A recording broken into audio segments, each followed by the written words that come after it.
Hello everyone, this is my channel Magical Medical and your mentor श्रद्धा विद्या।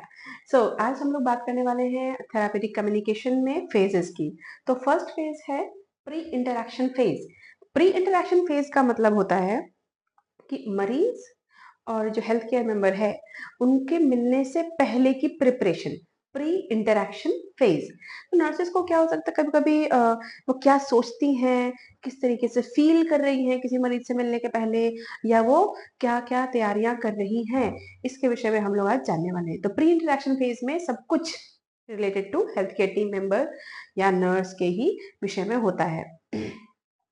हो सकता है उनके खुद के अपने परसेप्शन हो, परसेप्शन मतलब अपने खुद खुद की विचारधाराएं हो उनकी, नर्सेस की, कि कैसा मिलेगा मुझे, सही होगा कभी कि नहीं होगा, कुछ गलत तो नहीं हो जाएगा, मुझे मार तो नहीं देगा, इस तरीके से भी हो सकता है।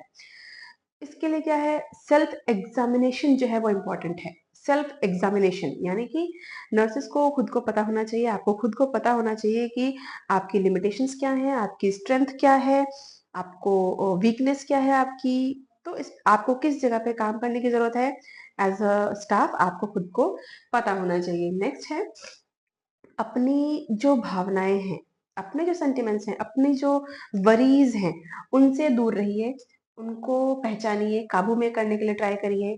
ठीक है, क्या होता है कि जब आप खुद ही टेंशन में होते हैं तो आप जो क्लाइंट है आपका, है, आप उसको फिर केयर कैसे दे पाओगे? आप खुद ही चिंता में हो, आप खुद ही डरे हुए हो। ठीक है, नेक्स्ट है उनको ऐसा भी लग सकता है, नर्सेस को या स्टाफ को या हेल्थ केयर टीम मेंबर को, कि वो ये कर पाएंगे कि नहीं कर पाएंगे, उनका नॉलेज, उनका स्किल, उनका प्रैक्टिस वो एडिक्वेट है भी कि नहीं। ठीक है, तो अपनी जो चीज है जो कि सभी को लगता है कि अगर मेंटल इल या साइकेट्रिक पेशेंट है तो वो कहीं हमें हार्म तो नहीं कर देगा, हमें मार तो नहीं देगा, हम वार्ड में जाएंगे या वो हमसे मिलेगा तो हमें कुछ उठा के फेंक के मार तो नहीं देगा। इस तरीके का भी फियर हो सकता है स्टाफ को। सॉरी। तो और ये भी लग सकता है कि हमें गालियां ना बकने लगे, चिल्लम चिल्ली ना करने लगे, ये इस तरीके के डर थोड़े बहुत हो सकते हैं किसी भी स्टाफ के मन में जब भी पेशेंट से वो नहीं मिला है या भी प्रिपरेशन कर रहा है या एडमिशन के लिए कॉल आई है, जो भी है। ठीक है, तो इनसिक्योरिटी, इनएडिक्वेसी या फिर इनएडिक्वेसी मैंने आपको बताई, इनसिक्योरिटीज मैंने आपको बताई। एक होता है अप्रूवल फॉर बिहेवियर, है ना, approval seeking behaviour. Approval for behaviour कहने का मतलब कि क्या हम ये जो प्लान कर रहे हैं, ये जो केयर हम प्लान कर रहे हैं, क्या वो सही है या नहीं, क्या मैं इसको ऐसे ट्रीट करूं, क्या मैं इसको ऐसे समझूं, क्या मैं इसको सिम्टम्स को ऐसे ऑब्जर्व करूं, क्या मैं ये परसेप्शन रखूं। तो वो क्या होता है, कभी कभी स्टाफ का बिहेवियर होता है कि सबको पूछेंगे, वो हो सकता है ना। तो पूछिए, पर अपने सुपरवाइजर से डायरेक्ट इन्फॉर्म करके रखिए, उनके साथ डायरेक्ट कम्युनिकेशन में रहिए। ठीक है, नेक्स्ट है सेल्फ एनालिसिस जो है वो सेल्फ एस्टीम के लिए करना जरूरी है। सेल्फ एस्टीम क्या होती है, अपने खुद पर भरोसा। ठीक है, सेल्फ एस्टीम आप अपने ऊपर कितना कॉन्फिडेंस है आपको अपनी सेल्फ एस्टीम पे, लो है, हाइपर है। ठीक है, तो ये अपने ऊपर भरोसा के लिए, ठीक है, जो भी परेशानी आएगी हम उसको हैंडल कर लेंगे, this is your self esteem. तो ये सेल्फ एस्टीम के लिए क्या है, अपने को क्या करना है, क्या करना चाहिए अपने को, सेल्फ एस्टीम के लिए हमें करना है अपना खुद का एनालिसिस। ठीक है, आप ये भी चेक करिए एक बार कि आप सेल्फ सफिशिएंट हैं भी कि नहीं। सेल्फ सफिशिएंसी में क्या चीज आएगी, आपकी नॉलेज, स्किल्स और आपका विलिंगनेस। ठीक है, अब है बात आती है role of a nurse. Role क्या है अब आपका इसमें? ठीक है, self analysis for fear, fantasies और फीलिंग्स।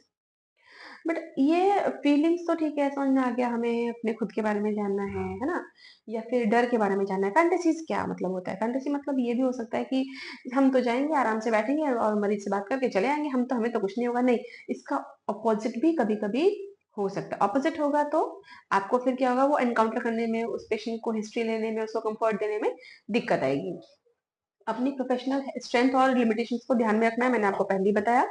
डेटा कलेक्शन क्या है, पेशेंट के लिए डेटा कलेक्शन जो भी है, जहां से भी गैदर कर सकते हो वो आप गैदर करिए, पेशेंट रिलेटिव से, डॉक्टर से, बुक्स से, रिसर्चेस से, प्रीवियस रिपोर्ट से, प्रीवियस क्या कहते हैं एडमिशन हिस्ट्री से, है ना, जो भी है आप उससे डेटा गैदर करिए और फर्स्ट मीटिंग के लिए प्लान करिए कि क्या क्या हम फर्स्ट मीटिंग में करेंगे।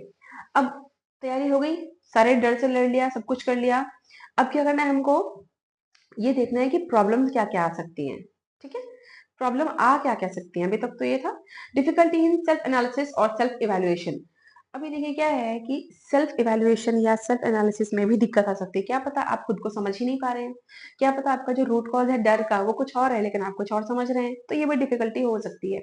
आपको एंजाइटी हो सकती है, आप हो सकता है आप न्यू कमर हैं, फ्रेशर हैं, या इस तरीके के डिपार्टमेंट में फर्स्ट टाइम आए हैं, तो आपको एंजाइटी हो सकती है, फटीग हो सकता है, इतना सोच के थक के करके काम करके थकान हो सकती है, आपको गुस्सा भी आ सकता है, किसी न किसी तरीके से चिड़चिड़ापन हो सकता है।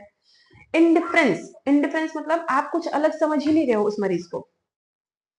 आपने जैसे मेडिकल पेशेंट थे वैसे ही आपने साइकियाट्रिक पेशेंट को भी डील कर लिया, आप ऐसा सोचेंगे। ठीक है, हो सकता है आपको खुद को ये सब चीजों को डील करने के लिए डिप्रेशन का भी एक आध एपिसोड हो जाए, या फिर आपको हो ही रहा है और आपको फिर से एक और पेशेंट को डील करना है ना। डिप्रेशन में ऐसा नहीं कि हर कोई हॉस्पिटलाइज ही हो जाता है, हर कोई काम भी करता रहता है, आपको खुद को परेशानी है और आप एक और पर्सन को डील करने जा रहे हैं। ये सारी प्रॉब्लम एनकाउंटर हो सकते हैं आप लोगों को जब भी आप किसी पेशेंट को डील करने जा रहे हैं during pre interaction phase. Next है वेज टू ओवरकम। अब इसको हम ओवरकम कैसे करेंगे, प्रॉब्लम पता लग गई, क्या करना था, हमारा काम क्या वो पता लग गया।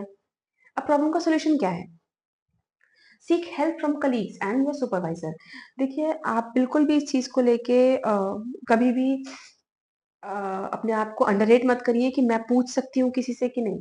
आप अपने कलीग से हेल्प लीजिए, सीनियर से हेल्प लीजिए, और मैंने आपको पहले भी बताया अपने सुपरवाइजर से डायरेक्ट कम्युनिकेशन में रहिए क्योंकि वो ही आपकी हेल्प कर पाएंगी।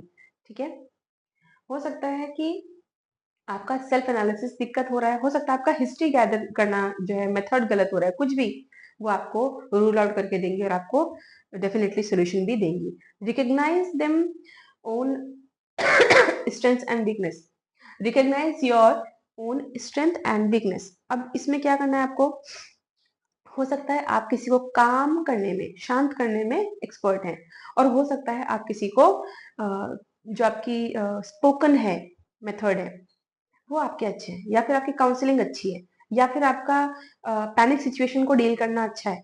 तो आप अपनी स्ट्रेंथ को रिकॉग्नाइज कीजिए और अपनी लिमिटेशन को भी रिकॉग्नाइज कीजिए कि आप कौन से मरीज को डील नहीं कर पाते हो। तो अगर आपको वो मरीज असाइन हो रहा है तो आप उसको डील करने के लिए थोड़ा हेल्प ले सकते हो। ठीक है, तो ये आज के लिए फेजेस ऑफ थेरापेटिक कम्युनिकेशन में फर्स्ट फेज था, this is pre interaction phase.